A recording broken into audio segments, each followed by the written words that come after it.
같이 인사하겠습니다. 안녕하세요. 앞이 이렇게 막혀 있으니까 제가 지금 세 장에 갇혀 있는 느낌입니다.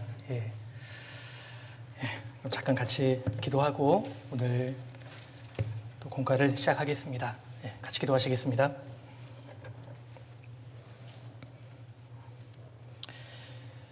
거룩하시고 자비로우신 우리 아버지 하나님, 참으로 감사드립니다. 저희를 구원해 주시고 주님의 귀한 자녀 삼아 주신 은혜에 감사드립니다. 특별히 저희를 젊은 나이에 불러주신 것 너무나 감사드립니다. 시간이 있고 힘이 있고 주님을 향한 열정이 있을 때 주를 위해 살 수 있도록 도와주시고 주께 더 귀하게 쓰임받기 위해서 모든 것을 준비하고 또 예비하는 시간 될 수 있도록 도와주옵소서. 너무 중요한 시기를 보내고 계시는 우리 중고등부 형제 자매님들, 주께 우리 인생을 의지하고 주님께만 부르짖고 또 주께서 저희 각 사람의 인생을 뜻하신 바대로 인도해 주시기를 기도드립니다.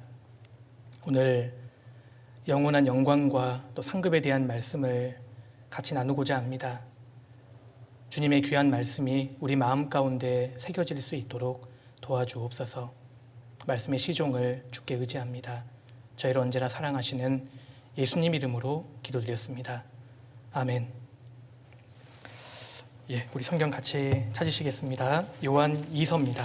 요한 2서 1장입니다.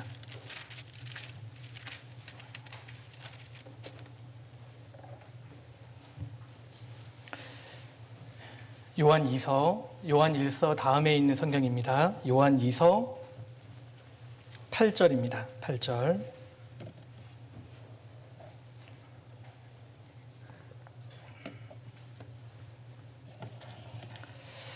8절 한 구절을 우리 같이 한번 읽어보시겠습니다. 너희는 너희를 삼가 우리의 일한 것을 잃지 말고 오직 온전한 상을 얻으라. 됐습니다. 사람이 이 세상에 태어나서 구원을 받고 우리가 알아야 할 대표적인 주제가 있다면 상급에 대한 말씀일 것입니다. 그래서 오늘은 이 상급 그리고 영원한 영광이라는 제목으로 같이 한번 말씀을 좀 생각해 보려고 합니다. 상급 그리고 영원한 영광 하면은 좀 막연하게 생각될 수 있는 주제입니다. 그래서 오늘은 어떻게 하는 것이 상급이 되는 것인지 좀 같이 한번 생각해 보고 또 주님께서 가져오실 상급과 영원한 영광이 무엇인지를 성경 전체에 비추어서 좀 말씀을 드릴까 합니다. 성경 전체에 비추어서 상급은 아주 중요한 주제라고 할 수 있을 겁니다. 성경 창세기부터 요한계시록까지 성경 전체 중에서 상급과 영광에 대해서는 하나님께서 수차례 반복해서 강조하셨습니다.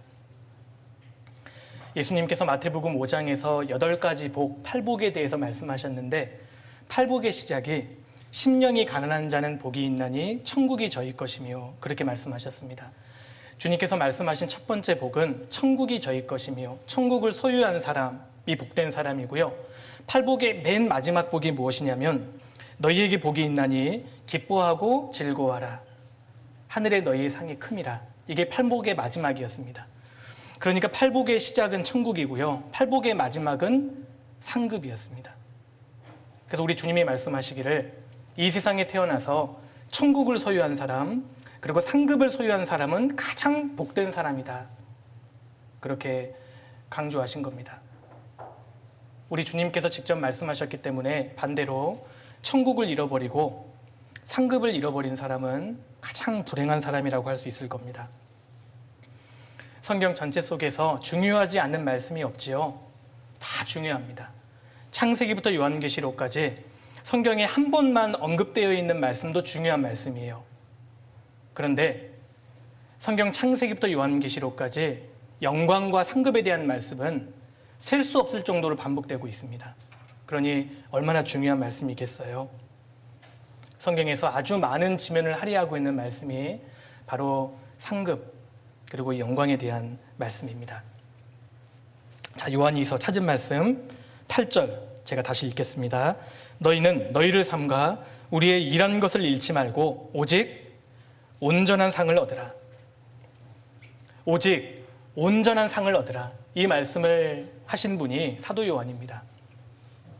사도 요한께서 말씀하시기를 오직 너희는 온전한 상을 얻으라. 사도 요한은 주님을 가장 가까이 했던 사람 중에 한 명입니다. 예수님께서 3년 반 동안 공생애 하실 때 예수님을 따랐던 제자가 대략 70명이었고요. 70명 중에서도 예수님이 특별히 가까이 하셨던 제자가 12명이었습니다. 근데 그 12명 중에서도 주님이 특별히 가까이 하신 제자가 3명 있었는데 바로 베드로, 야고보, 요한입니다. 예수님께서 회당장 야이로의 딸을 살리실 때에도요, 12제자랑 동행하신 게 아니라 3제자하고만 동행하셨고요. 겟세마네 동산에서 기도하실 때에도 3제자만 데려가셨고, 변화산에서 영광스럽게 변화되실 때에도 3제자하고만 함께 하셨습니다. 그 중에 요한이 있잖아요. 주님이 가장 가까이 하셨던 사람 중에 한 명이 요한인데, 그 사도 요한이 말씀하기를 우리의 일한 것을 잃지 말고 오직 온전한 상을 얻으라. 주님을 가장 잘 알고 있는 사람이 말씀하기를 상급을 얻어라. 상급을 얻어라. 이렇게 강조하고 있는 겁니다. 그러니 얼마나 상급이 중요한 주제인지 모릅니다. 어떤 분은요, 구원받으신 분들 중에 구원받으면 됐지 그까지 상 이렇게 생각하실 수 있는 분이 있을 수 있는데 그렇지 않아요. 예전에요, 선교사님들이 아프리카에 들어가니까 아프리카 꼬마들이 공기놀이를 하고 있는데 세상에 다이아몬드로 공기놀이를 하고 있더래요. 이 선교사님이 초콜릿하고 바꾸자 그러니까 바꿨을까요? 안 바꿨을까요? 바꿨어요. 왜 바꿨죠? 모르니까. 다이아몬드가 얼마나 귀한 것인지를 모르니까요, 초콜릿하고 바꿀 수 있는 겁니다. 구원받은 그리스도인도 그럴 수 있습니다. 주님이 주시는 상급과 영광이 얼마나 귀한 것인지를 모르니까 지금 눈에 보이는 세상 것들과 바꿔버리는 겁니다. 사도 요한이 말씀하시기를 우리의 일한 것을 잃지 말고 오직 온전한 상을 얻으라. 그렇게 말씀하셨습니다. 우리 중에는 상급을 소홀히 하거나 영광을 얻지 못하는 사람이 있어서는 안 될 것입니다. 자, 그럼 먼저요, 상급이 왜 중요할까요? 그 이유를 잠깐 생각해 보겠습니다. 상급이 왜 중요하죠? 첫 번째, 주님이 상을 얻으라고 말씀하셨기 때문입니다.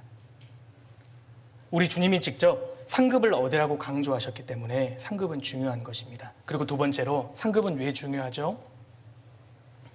구약시대에 하나님을 가까이 따랐던, 가장 하나님을 가까이 했던 사람을 한 명 꼽으라고 한다면 모세를 들 수 있을 겁니다. 성경 창세기부터 요한계시록까지 이름이 가장 많이 거론되신 분이 누군지 아십니까? 예수 그리스도, 우리 주님이십니다. 그리고 두 번째로 이름이 많이 거론되는 인물이 다윗이에요. 세 번째가 누군지 아셔요? 모세입니다. 구약시대에 하나님을 가장 가까이 했던 선지자가 모세였는데, 모세는 상을 얻기 위해 달려간다고 고백하고 있습니다. 한번 찾아보시죠. 히브리서 11장입니다. 모세는 상을 얻기 위해서 인생을 산 사람입니다. 히브리서 11장 24절입니다.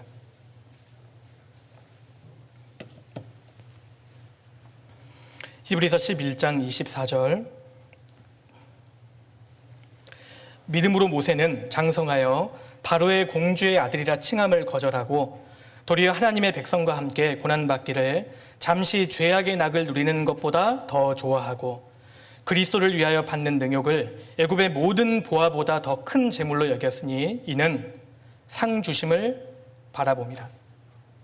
모세는 파라오 아들, 왕자라는 그 명예를 거절했습니다. 모세가 왕자라는 그 명예를 거절할 때 남의 강요에 의한 것이 아니었습니다. 모세 나이 40에 충분히 고민하고 내린 결단이었어요. 내가 계속 바로의 아들로 남을 것이냐, 바로 공주의 아들로 남을 것이냐, 아니면 그것을 과감하게 포기하고 하나님의 백성 편에 설 것이냐. 모세가 자발적으로 거절한 겁니다. 그 엄청난 애굽의 보화를 왜 모세가 자발적으로 거절했을까요? 잠시 죄악의 낙에 누리는 것을 왜 그렇게 과감하게 거절할 수 있었죠? 이유가 있습니다. 이는 상 주심을 바라봄이라. 모세는 믿음이 있었고 상 주심을 바라보았기 때문입니다. 상과 영원한 영광을 바라보았기 때문에 잠깐의 것들을 포기할 수 있었던 겁니다. 모세는 하나님이 누구이신지를 알았던 사람이에요. 가까이에서 파라오 왕을 봤을 거 아닙니까? 바로 왕을 보는데 엄청난 능력을 가지고 있잖아요. 파라오 말 한마디면 사람이 죽기도 하고 살기도 하고 엄청난 능력을 가지는 것을 모세는 봤습니다. 뭘 느꼈냐면, 야, 인간 왕 파라오가 이 정도인데 하나님은 어떤 분이실까? 파라오 이 정도가 아니라 대우주를 창조하시고 인간의 생사화복을 주관하시는 하나님은 어떤 분이실까? 야, 하나님께 상급과 영광을 받는 길을 택해야겠구나. 모세는 그것을 고민했던 겁니다. 하나님이 주시는 상급과 영광을 바라보는 마음이 있었기 때문에, 상주심을 바라보았기 때문에 기꺼이 버려야 할 것들은 포기했던 겁니다. 이집트의 왕자가 졸지에 목동이 되었던 이유는 상주심을 바라보았기 때문입니다. 신약시대에 하나님을 가장 가까이에 섬기고 하나님을 가장 잘 알고 있었던 사람이 사도 바울이었습니다. 사도 바울도 하나님이 주실 상급 때문에 인생을 산 사람입니다. 심지어 바울은요, 상이 될 수 있다면 내가 어떤 것이든 가리지 않겠다, 그렇게 말씀했습니다. 빌립보서 3장 넘겨보실까요? 사도 바울을 보시죠. 빌립보서 3장입니다.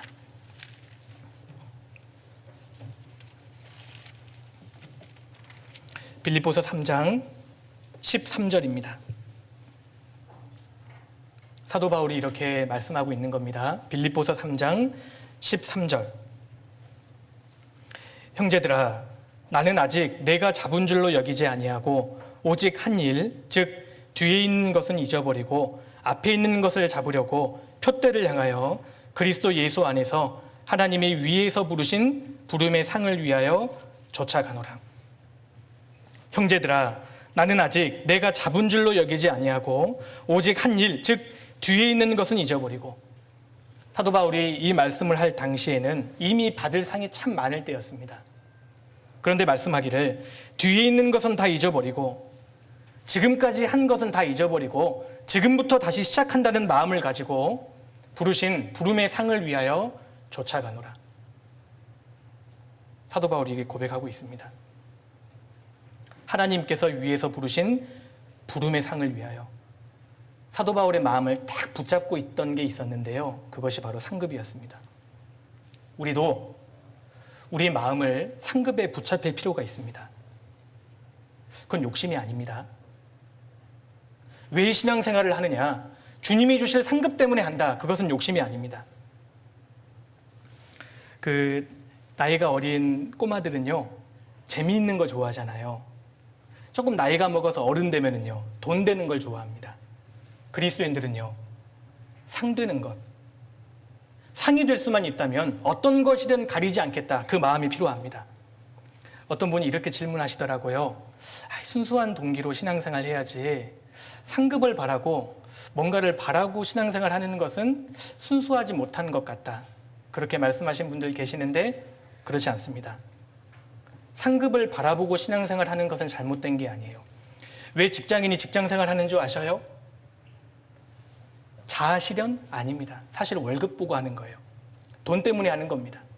돈 바라보고 직장생활 하는 게 잘못된 것인가요?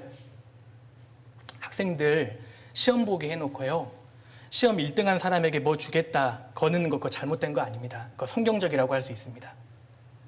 노력한 만큼 철저히 보상에 따르는 것, 그거 나쁜 거 아닙니다. 상급을 바라보고 신앙생활을 하는 것, 그거 성경적이라고 할 수 있습니다. 그래서 우리가 우리 마음에 내가 지금 하고 있는 것이 하나님 앞에 영원한 상급이 될 수 있다면 무엇이든 가리지 않겠다, 그 마음이 우리에게는 필요합니다. 저 천국에 가서 하나님께 상급과 영광의 면류관을 받을 때 요한계시록 4장에 보면 그 영광의 면류관을 주님께 돌려드린다고 되어 있습니다. 주님께서 내게 상급을 주신 것을, 그 영광의 면류관을 주님께 돌려드린다고 되어 있는 거예요. 하나님 앞에 영광과 상급을 받는 사람만이 주님께 돌려드릴 게 있는 겁니다. 우리가 주님께 영광을 받아야만 천국에서 주님께 돌려드릴 영광이 있는 겁니다. 그래서 저 천국에서 주님께 영광을 돌려드리기 위해서는 주님께 받아야 할 상급이 있어야 됩니다. 그래서 상급을 바라보고 신앙생활을 하는 것은 이상한 것이 아니라 성경적이라고 할 수 있습니다. 우리 인생은 너무 짧습니다. 죽음을 건너가면 바로 영원입니다. 구원받지 못한 사람은 죽음을 건너가면 지옥 가는 심판을 받아야 하고, 거듭난 사람은 죽음을 건너가면 그리스도의 심판대 앞에 서야 합니다. 그 그리스도의 심판대 앞에서 우리가 주님 앞에 어느 정도의 상급을 받게 될 것인지, 어떤 상급을 받게 될 것인지 평가받게 될 겁니다. 고린도후서 5장 넘겨보실까요? 고린도후서 5장입니다.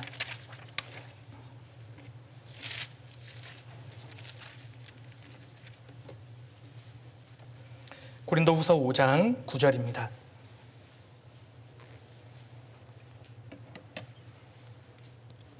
9절. 그런즉 우리는 거하든지 떠나든지 주를 기쁘시게 하는 자 되기를 힘쓰노라. 우리는 거하든지 떠나든지 살든지 죽든지 주를 기쁘시게 하는 자 되기를 힘쓰노라. 왜 우리가 살든지 죽든지 주님을 기쁘시게 하는 자가 되어야 합니까? 10절에 그 이유가 있습니다. 10절. 이는 우리가 다 반드시 그리스도의 심판대 앞에 드러나 각각 선악간에 그 몸으로 행한 것을 따라 받으려 함이라.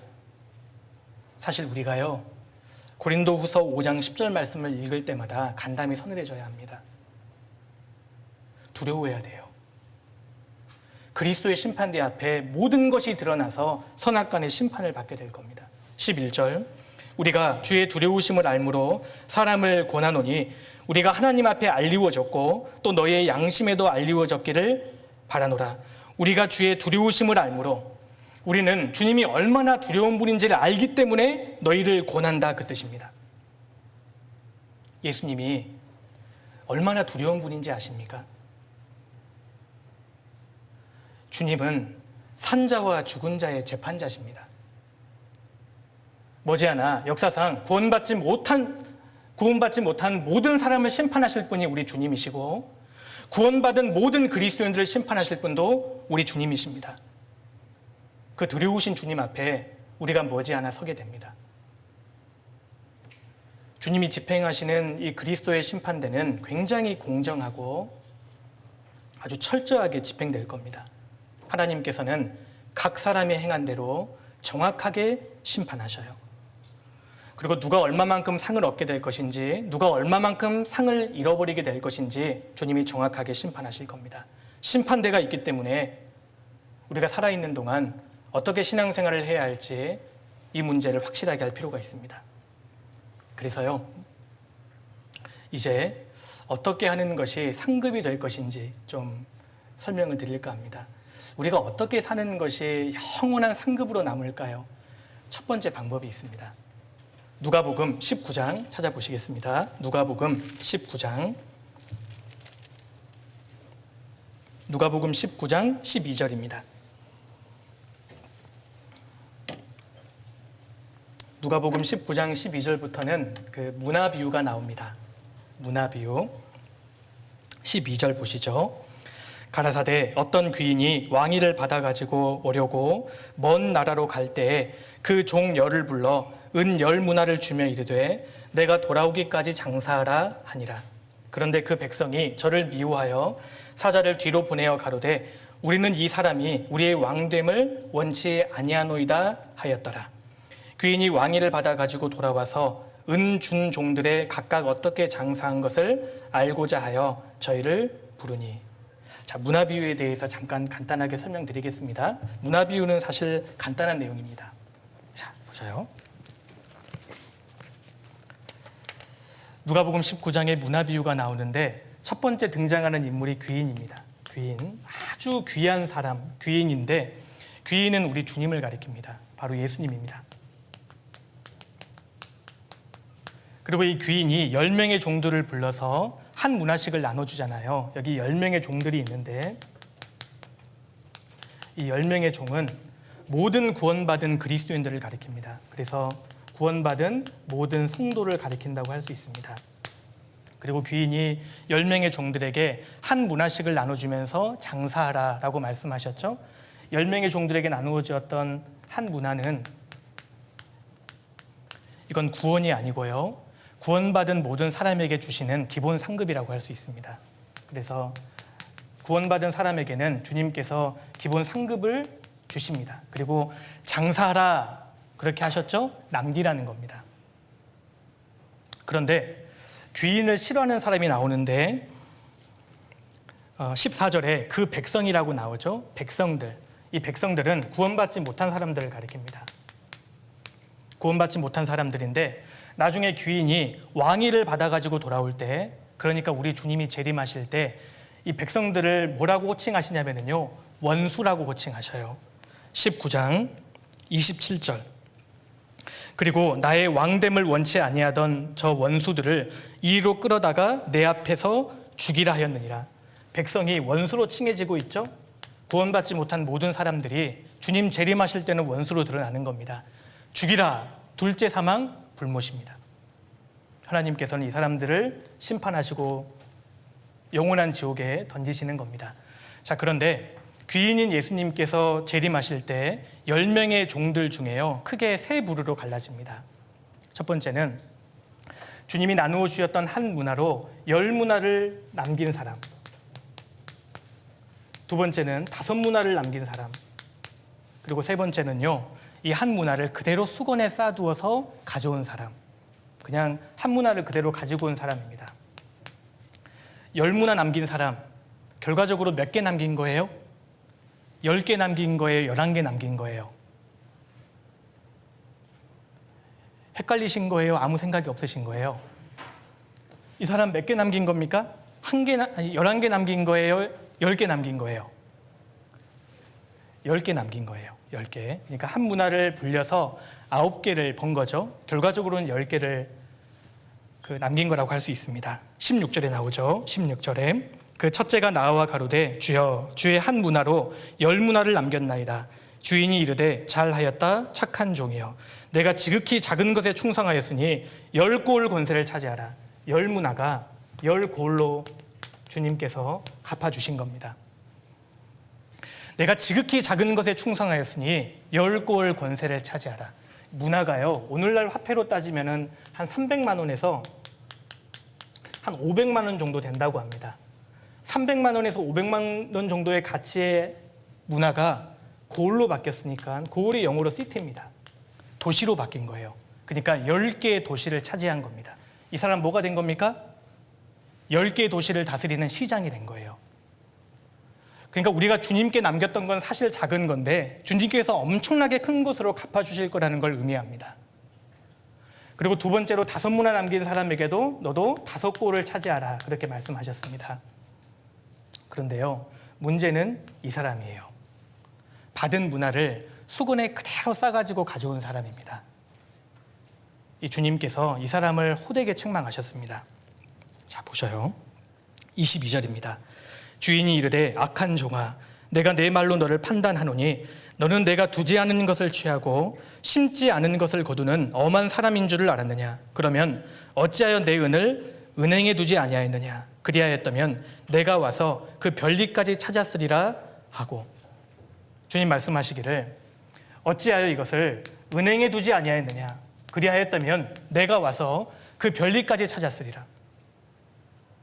받은 문화를 은행에만 예치해 두었다면 이자가 생기잖아요. 별리가 생기는 겁니다. 그러면 이 사람은 결과적으로 한 문화 플러스 이자가 있을 거 아닙니까? 그럼 이 사람은 문화를 빼앗길까요? 빼앗기지 않을까요? 빼앗기지 않을 뿐만 아니라 결국 이 사람은요, 한 개의 고을을 다스릴 뿐 아니라 이자가 있으니까 플러스 알파잖아요. 이 세 번째 사람이 문화를 은행에만 예치해 두었다면 뭐가 되는 겁니까? 최소 시장이 되는 겁니다. 시장이. 이 사람은 은행에도 예치해 두지 않았어요. 결국 문화를 빼앗겼고 주님께 책망을 받았습니다. 문화를 빼앗겼다는 것은 구원을 빼앗겼다는 뜻이 아닙니다. 문화가 뭐라 그랬죠? 기본 상급이라 그랬죠? 기본 상급을 빼앗긴 겁니다. 결국 이 사람은 책망을 들은 거예요. 구원을 받았으니까 구원은 이루어지지 않지만 천국에 갔지만 주님 앞에 불 가운데 얻는 구원, 책망을 얻은 겁니다. 문화 비유에서 말씀하고 있는 중요한 교훈 중에 하나가 은행입니다. 은행.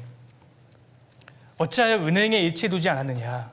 그리하였다면 내가 와서 별리까지 찾았으리라. 일단 사람이 구원을 받으면 은행에 일체에 두어야 합니다. 은행이 무엇일까요? 은행이 뭘까요? 누가복음 19장에서 은행은 살아계신 하나님의 교회의 그림자입니다. 교회를 가리키는 겁니다. 한 사람이 구원을 받고 은행의 교회의 자리를 잘 차지하면 함께 쓰임을 받으니까 이자가 있는 겁니다. 주님이 함께 하시는 교회 가운데에는 죽어있는 영혼들이 구원받는 역사가 일어나고 구원받은 성도들의 신앙이 성장하고 변화되는 역사가 있기 때문에 그곳의 자리를 잘 차지하면 함께 쓰임을 받게 되고 결과적으로 이자를 얻게 되는 겁니다. 이자를 얻으면 주님 앞에 부끄러움을 당하지 않는다고 말씀하신 겁니다. 그러니까요, 상급을 얻는 것이 복잡한 게 아닙니다. 구원을 받은 사람은 일단 교회에 거해야 됩니다. 주님이 함께 하시는, 주님이 역사하시는 교회 가운데 거하면 함께 쓰임을 받게 되고 이자를 벌게 됩니다. 그래서 구원을 받고 주님이 함께 하셨던 교회 가운데 거했던 성도는 주님 앞에 부끄럽게 되지 않습니다. 요한일서 2장 넘겨보겠습니다. 요한일서 2장.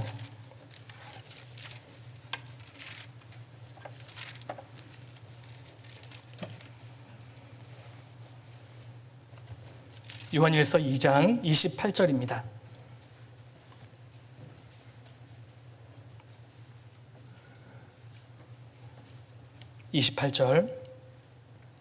자녀들아 이제 그 안에 거하라. 이는 주께서 나타내신 바 되면 그의 강림하실 때 우리로 담대함을 얻어 그 앞에서 부끄럽지 않게 하려 함이라. 자녀들아 이제 그 안에 거하라. 이 말씀은 구원받은 그리스도인들에게 하신 말씀입니다. 이제 그 안에 거하라.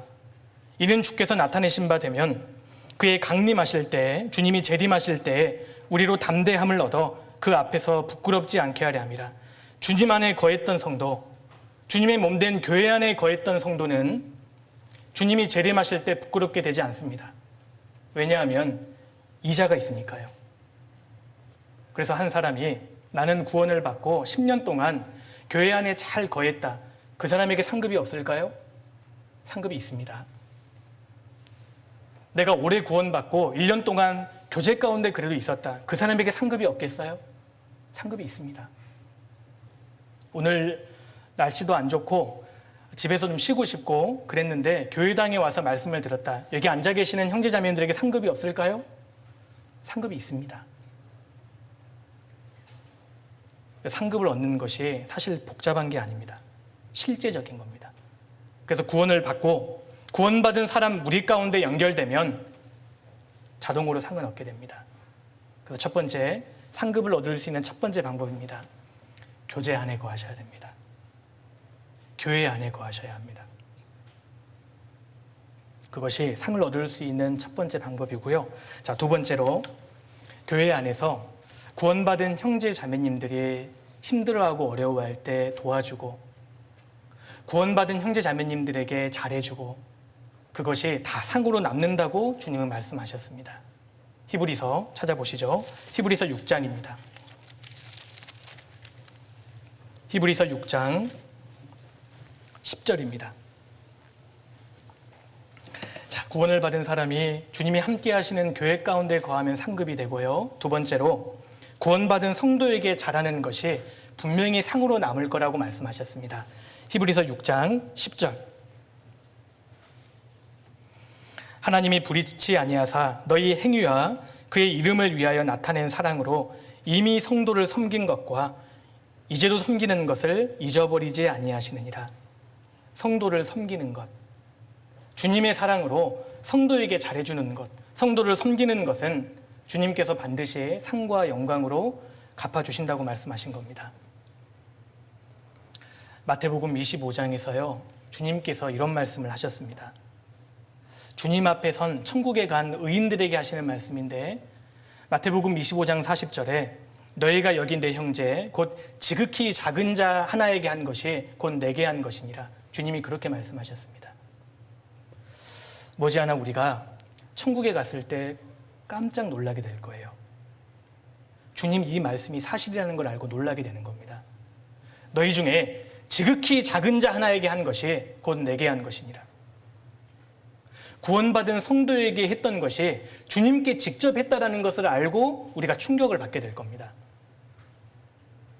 구원받은 성도에게 한 것은 주님께 직접 한 겁니다. 구원받은 그리스도인과 연결된 것은 주님과 직접 관련되어 있는 겁니다. 다메섹 도상에서 사도 바울이 구원을 받을 때 예수님께서 나타나십니다. 나타나셔서요, 바울이 구원받기 전이니까 그때는 사울이었습니다.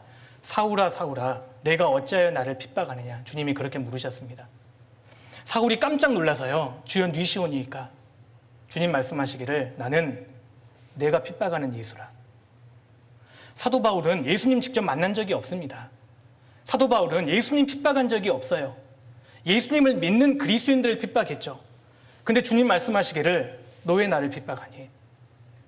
주님은 구원받은 성도와 직접 자기를 연결지으셨습니다. 그러니까 구원받은 성도에게 악행한 것이 주님께 직접 악행한 것이고, 구원받은 성도에게 선행을 베푸는 것이 주님께 직접 선행을 베푸는 것이라고 말씀하신 겁니다. 우리가 머지않아 천국에 가서 이것 때문에 놀랄 거예요. 그래서 상급을 얻을 수 있는 방법은 사실은 간단합니다. 옆에 있는 형제님, 옆에 있는 자매님에게 잘하셔야 합니다. 정말 내 인생을 소중하게 생각한다면, 주님 앞에 가서 상급을 많이 남기고 싶으시다면 성도에게 잘하셔야 돼요. 그래서 내가 교회학교 교사인데 어린 형제 자매님들을 잘 돌보고 섬기면 그건 누굴 섬기는 겁니까? 주님을 직접 섬기는 것입니다. 옆에 있는 형제 자매님이 아플 때 같이 기도해주고 찾아가주고 걱정해주는 것, 누구를 찾아뵙는 것입니까? 주님을 찾아뵙는 겁니다. 내 부모님이 구원받은 성도시라면 부모님께 잘하는 것, 누구에게 직접 잘하는 것이죠? 주님께 직접 잘하는 것입니다. 그러니까 상급을 얻을 수 있는 방법은 복잡하지 않아요. 아주 실제적인 거라는 겁니다. 그래서 주님께서 내 주변에 형제 자매님을 두신 이유가 사실 뭔지 아셔요? 상 얻게 하시려고. 그래서 주님께서는 제자의 이름으로 소자 중 하나에게 냉수 한 그릇 주는 자는 내가 너희에게 진실로 이르노니 그 사람이 결단코 상을 잃지 아니하리라. 그렇게 말씀하셨습니다. 제자의 이름으로 구원받은 성도에게 냉수 한 그릇 대접하는 것, 주님이 절대 상을 잃지 않으신다고 말씀하신 겁니다. 그래서 구원을 받고요, 주님의 교제 가운데 거하는 것, 그리고 구원받은 성도에게 잘하는 것, 이것은 상급과 영원한 영광으로 남게 될 겁니다. 우리가 생각보다 주변에 있는 성도들에게 이기적으로 행함으로써, 인색하게 행함으로써 잃어버린 상이 많을 수 있습니다. 그리고 우리가 주의할 필요가 있습니다. 자, 그리고 세 번째로 또 무엇이 상급이 되냐면요, 구원받지 않은 사람들을 전도해서 건지는 것, 그게 상급이 됩니다. 영혼을 건지는 것에는 확실한 상이 있을 수밖에 없습니다. 잠언 11장을 넘겨보겠습니다. 잠언 11장입니다.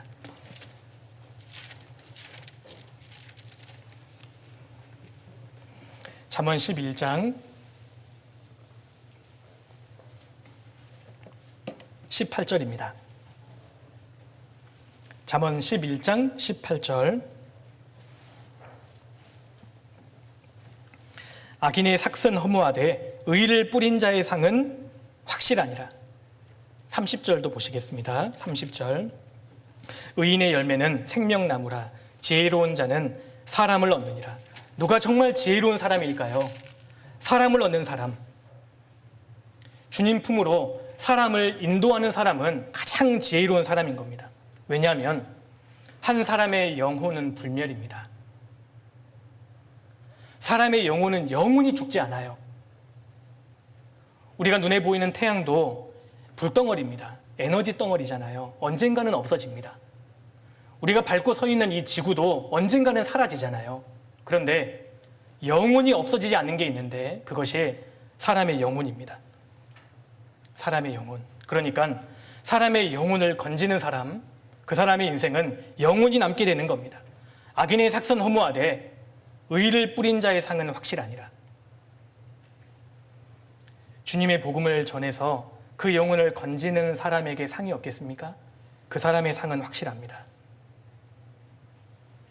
돈을 많이 벌어서 대기업을 일군 회장님이 계시고 돈은 별로 없지만 한 사람의 영혼을 전도한 사람이 있습니다. 누가 큰 일을 한 겁니까? 두 번째 사람입니다.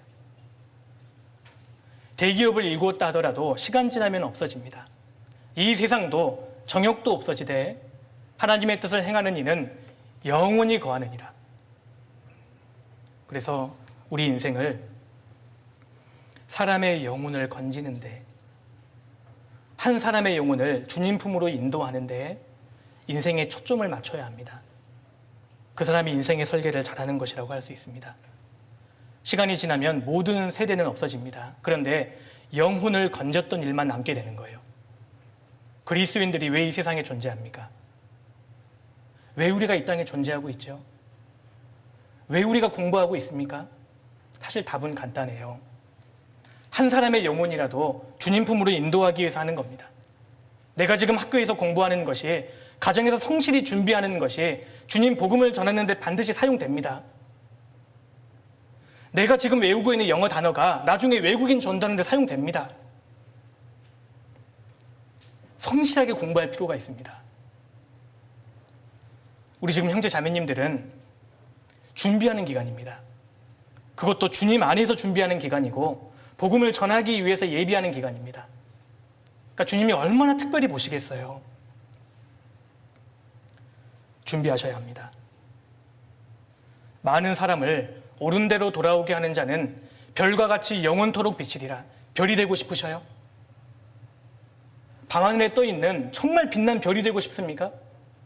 준비하셔야 됩니다. 별이 되게 하시려고 형제자매들을 구원해 주신 겁니다. 지금 이 시간에 부단하게 준비할 필요 있습니다. 치열하게 공부하셔야 돼요. 학교에서도 공부하라는 말 많이 듣는데 교회까지 왔는데 공부하라고 하시네. 그리스도인이니까 공부하셔야 되는 겁니다. 내가 지금 공부하고 준비하는 것이 나중에 사람의 영혼을 건지는 데 사용될 겁니다. 우리가 지금 왜 교회당에 모여서 성경을 배우고 같이 교제합니까? 이유는 사실 한 가지입니다. 영혼을 건지기 위해서입니다. 영혼을 건지고 세우는 사람의 인생은 영원히 남게 될 겁니다. 결국은요, 내 인생에서 영원히 남는 것은 성도를 향한 수고, 영혼을 건지려는 수고입니다. 이 두 가지는 대표적으로 남게 될 거예요. 그래서 학예 수양회가 이제 얼마 남지 않았습니다. 학예 수양회를 앞두고 정말 내가 어떤 친구를 한 명 전도해야겠다 마음에 두시고 기도하시면 좋겠습니다. 그리고 직접적으로 전도하는 인원이 없다 할지라도 전도되는 영혼들을 위해서 같이 기도하고 관심을 가져야 합니다. 그러면 주님 앞에 동일한 상급을 얻게 될 겁니다. 우리 인생의 끝에서 저 사람은 영혼을 건지고 세우는 데 정말 열심이었다, 그 평가를 들을 수 있다면 그 사람의 인생은 성공한 인생입니다. 그 인생은 주님 앞에 영원히 기억될 것입니다.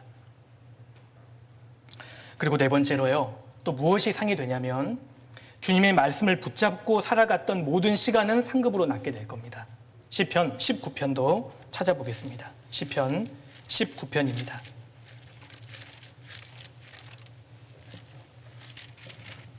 시편 19편 11절입니다. 11절.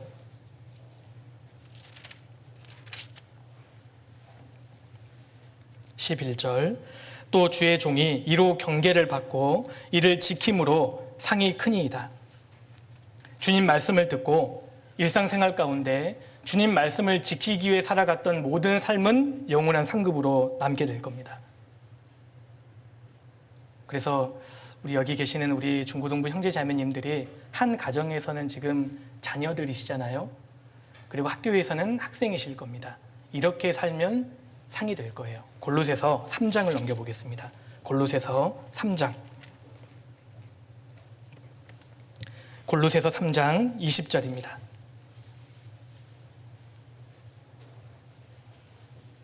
골로새서 3장 20절.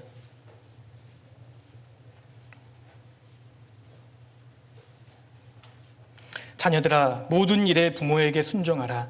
이는 주 안에서 기쁘게 하는 것이니라. 아비들아 너희 자녀를 경록해 말지니 낙심할까 함이라. 종들아 모든 일에 육신의 상전들에게 순종하되 사람을 기쁘게 하는 자와 같이 눈가림만 하지 말고 오직 주를 두려워하여 성실한 마음으로 하라. 무슨 일을 하든지 마음을 다하여 주께 하듯 하고 사람에게 하듯 하지 말라. 이는 유업의 상을 주께 받을 줄 알미니 너희는 주 그리스도를 섬기느니라. 자녀들아 모든 일에 부모에게 순종하라. 이는 주 안에서 기쁘게 하는 것이니라. 가정에서 자녀로서 부모님에게 복종하고 자녀된 도리를 다하고 말씀을 붙잡고 살았던 모든 삶에 대해서는 주님께서 갚아주십니다. 부모님께 순종하잖아요. 그럼 누구에게 상급을 받는 줄 아십니까? 주님께 직접 상급을 받게 됩니다. 이는 유업의 상을 주께 받을 줄 알미니 주님께 직접 가품을 받게 되는 겁니다. 학교에서 학생으로서 성실하게 법을 지키면서 공부하잖아요. 누구에게 상급을 받게 될까요? 주님께 받게 됩니다. 너희 유업의 상을 주께 받을 줄 알미니. 일상생활 속에서 가정에서 학교에서 교회에서 말씀을 붙잡고 살아갔던 모든 것에 대해서는 주님이 상급으로 갚아주실 겁니다. 나를 오해하고 나를 미워하고 까다롭게 대하는 친구들을 위해서 기도하고 그들을 용서해 줄 때 주님이 상급으로 갚아주실 겁니다. 복음 때문에 친구들에게 혹은 부모님에게 핍박을 받을 때 그것을 잘 견디면 주님이 상급으로 갚아주실 겁니다. 용서하기 어려운 사람이 있을 때 주님께 기도하고 용서했을 때 주님이 상급으로 갚아주실 겁니다. 하나님 말씀을 지키고 살아갔던 삶, 내 죄를 버렸던 모든 날들에 대해서는 주님께서 상급으로 갚아주실 거예요. 내 잘못을 철저하게 뉘우치고 주님께 결단했던 그 기도의 시간들을 주님이 상급으로 갚아주실 겁니다. 신앙 때문에 불이익을 당하고 주님 때문에 핍박을 받았다면 주님이 정말 큰 상으로 갚아주실 겁니다. 비록 육신이 피곤하지만 교회당에 와서 말씀을 듣고 그 말씀을 지키려고 노력했던 모든 시간들에 대해서는 주님이 갚아주실 거예요. 부끄럽지만 교제 가운데 내 상황을 이야기하고 간증하고 기도 부탁했을 때 주님이 상급으로 갚아주실 겁니다. 옆에 있는 자매님이, 옆에 있는 형제님이 간증했을 때 그 간증을 잘 귀담아 듣고 함께 주중에 기도해 줄 때 주님이 상급으로 갚아주실 겁니다. 우리가 상급을 얻을 수 있는 길은 굉장히 다양합니다. 주님이 정말 값진 것으로 갚아주실 거예요. 베드로전서 1장 넘겨보겠습니다. 베드로전서 1장 13절입니다.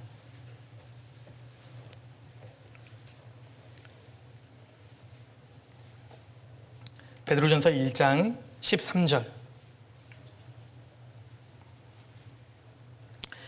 베드로전서 1장 13절 말씀은 아주 중요한 말씀이라고 할 수 있습니다. 13절. 그러므로 너희 마음의 허리를 동이고 근신하여 예수 그리스도에 나타나실 때 너희에게 가져올 은혜를 온전히 바랄지어다. 이 말씀은 특별히 마지막 때를 사는 그리스도인들에게 정말 중요한 말씀이라고 할 수 있습니다. 너희 마음의 허리를 동이고, 신앙의 허리는 마음입니다. 마음을 비장하게 품고 근신하여 조심해서 예수 그리스도에 나타나실 때, 주님이 재림하실 때 너희에게 가져올 은혜를 온전히 바랄지어다. 주님이 우리에게 가져오실 은혜가 있습니다. 주님이 어떤 은혜를 가져오실까요? 엄청난 걸 가져오실 거예요. 그래서 남은 시간은 주님이 가져오실 은혜가 무엇인지, 주님이 우리에게 주실 영광이 무엇인지를 몇 가지만 좀 말씀드리겠습니다. 첫 번째, 주님이 재림하실 때 주님이 우리에게 주실 은혜 중에 하나가요, 첫 번째가 부활의 몸입니다. 주님이 재림하실 때 우리가 부활의 몸을 입게 될 거예요. 마지막 나팔에 우리가 순식간에 호련히 변할 겁니다. 애벌레가 나비가 되는 것처럼, 씨앗이 꽃이 되는 것처럼 상상할 수 없는 몸을 우리가 입게 될 겁니다. 이 몸이 죽지 않은 몸으로 바뀔 거예요. 그리고 주님이 재림하실 때 가져오실 또 하나의 은혜가요, 앞서 갔던 모든 성도를 만나게 된다는 것입니다. 우리가 주님 앞에 섰을 때 신구약 시대에 구원받은 모든 성도를 만나게 될 겁니다.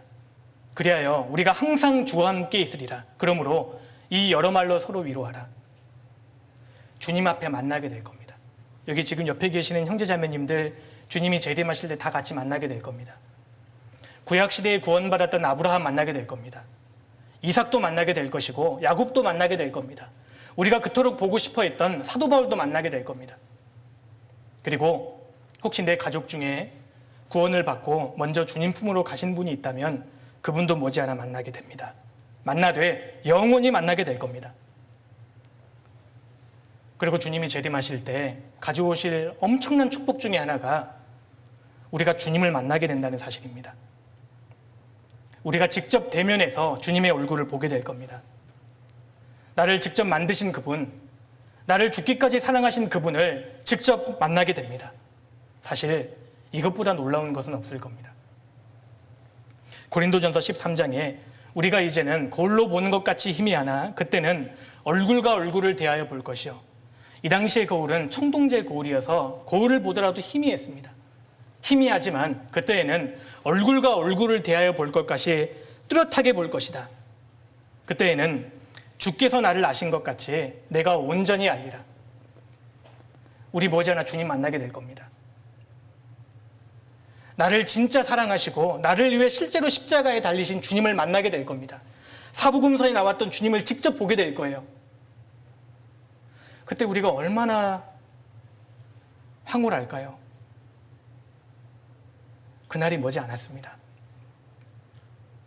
우리가 주님 앞에 서면 여쭤볼 게 참 많죠. 주님, 왜 저를 한국에 태어나게 하셨어요? 주님, 왜 저를 그렇게 가난한 가정에 태어나게 하셨습니까? 주님, 제가 살면서 그건 이해가 안 됐습니다. 주님, 어떻게 된 건가요? 여쭤보면 그날 내 인생의 수수께끼가 다 풀리게 될 겁니다. 그날이 있습니다. 주님이 다 답을 해주실 거예요. 이 세상에서 가지지 못했다고 해서 슬퍼할 필요 없습니다. 주님 앞에 나중에 서게 됩니다. 주님 오시는 날 모든 것이 다 밝혀지게 될 겁니다. 주님이 영광을 가지고 오십니다. 더구나 주님을 만나게 될 뿐만 아니라 우리가 머지않아 영원한 천국에 들어가게 됩니다. 상상할 수 없는 세계, 황홀한 세계가 있습니다. 성경에 천국에 대해서 새 하늘과 새 땅 이런 표현이 나오잖아요. 헬라어로 새롭다를 의미하는 단어가 크게 두 가지입니다. 첫 번째 네오라는 단어가 있고요. 두 번째 카이노스라는 단어가 있습니다. 네오라는 단어는 양적으로 새로운 이런 의미를 갖고 있습니다. 시간적으로 새롭다 이런 의미를 갖고 있어요. 그래서 할머니가 시간을 거슬러가서 처녀가 되는 것, 이것은 네오입니다. 흙을 빚어서 토기를 만드는 것, 이건 네오예요. 새롭긴 새롭지만 상상할 수 있는 새로움이잖아요. 그런데 성경에서 새하늘과 새 땅 할 때 쓰였던 새로운은 카이노스입니다. 카이노스는 질적으로 새로운, 애벌레가 나비가 되는 것이 카이노스입니다. 씨앗이 꽃이 되는 게 카이노스입니다. 무슨 말입니까? 천국은 우리가 상상하기 어려운 곳입니다.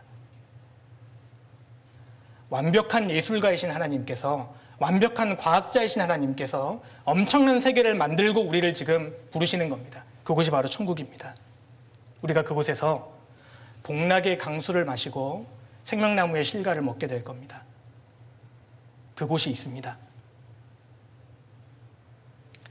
더구나 천국에 들어가서 각 사람의 행한 대로 영원한 영광과 상급으로 갚아주실 겁니다. 우리는 행한 대로 하나님 앞에 평가를 받게 될 겁니다. 마지막으로 요한계시록을 찾겠습니다. 계시록 22장입니다.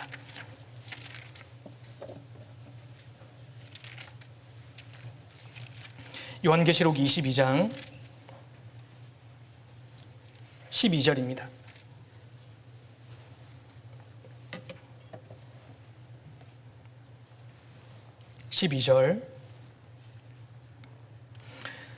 보라, 내가 속히 오리니 내가 줄 상이 내게 있어 각 사람에게 그의 행한 대로 갚아주리라. 나는 알파와 오메가요 처음과 나중이요 시작과 끝이라. 보라, 내가 속히 오리니 내가 줄 상이 내게 있어 각 사람에게 그의 일한 대로 갚아주리라. 우리는 일한 대로, 행한 대로 주님께 칭찬과 영광과 존귀를 얻게 됩니다. 어떤 분이 이렇게 표현하시더라고요. 여기 컵이 있지 않습니까? 컵 안에 든 이 물이 들어있잖아요. 이 물을 그 태양계로 비유해 보자면, 우리가 지금 태양계 안에 살고 있지 않습니까? 이 물 든 게 그 태양계라면 은하계가 어떤 크기냐면요, 은하계가 멕시코, 미국, 캐나다 대륙을 합한 것이 은하계랍니다. 이 컵 하나가 태양계라면 은하계가 멕시코, 미국, 캐나다 대륙을 합한 게 은하계래요. 지금 벌써부터 포기하신 분이 계시는데 어마어마하다는 거죠. 그런데 이 은하계가 지금 우주에 1000억 개 이상이 있답니다. 제가 무슨 말씀을 드리려고 하냐면, 우리 많은 거 바라는 거 아니잖아요. 주님 앞에 서면 은하계 하나씩만 떼어주셔도 우리는 만족할 수 있을 것 같아요. 그죠? 은하계 하나씩만 떼어주시면 좋을 것 같은데 그렇게 해주시겠죠? 우리가 많은 걸 바라는 건 아닙니다. 주님 재림하시는 날, 사실 우리는 횡재 맞는 날입니다. 조금만 더 고생하셔요. 비록 좀 속옷스러웠겠지만 조금 더 열심히 공부하셔요. 주님 오실 날이 얼마 안 남았습니다. 그래서 주님 앞에 섰을 때 우리가 어떤 것이 상급이 될 것인지를 염두에 두고 작은 것에 신경을 쓰는 것이 필요할 것 같습니다. 그래서 주님의 교회 안에 거하는 것 상급이 되고요, 교제에 참석하는 것 물론 상급이 됩니다. 그리고 구원받은 성도에게 잘하는 것, 그래서 우리가 봉사의 기회가 있을 때 합심하고 수고하는 것이 중요한 겁니다. 그리고 이뤄진 영혼들을 건지는 것, 확실한 상으로 남게 될 것이고, 일상생활 가운데 주님의 말씀을 붙잡고 살아갔던 모든 삶에 대해서는 영원한 상급으로 갚아주실 거라고 생각합니다. 주님 오실 날이 얼마 남지 않았습니다. 같이 기도하시겠습니다. 고마우신 아버지 하나님, 감사드립니다. 저희를 구원해 주시고 영원히 지어지지 않을 영광스러운 삶을 살아갈 수 있도록 기회 주신 것 감사드립니다. 주님께서 주신 기회에 잘 붙잡고 주를 위해 준비하고 주를 위해 쓰임 받을 수 있도록 도와주옵소서. 얼마 남지 않은 학예 수양회에 이번에도 정말 많은 사람들이 말씀 앞으로 인도되어서 구원받을 수 있도록 주님 도와주옵소서. 사랑하는 가족, 또 친지들 중에 아직 거듭나지 못한 분들 계시다면 하나님 꼭 그분들의 마음을 열어주시고 또 저희에게 지혜와 담대함을 주시기를 기도드립니다. 이어지는 분반 교제의 시간도 오직 주께 의지합니다. 저희를 언제나 사랑하시는 예수님 이름으로 기도드렸습니다. 아멘. 예, 목사님 말씀 감사합니다.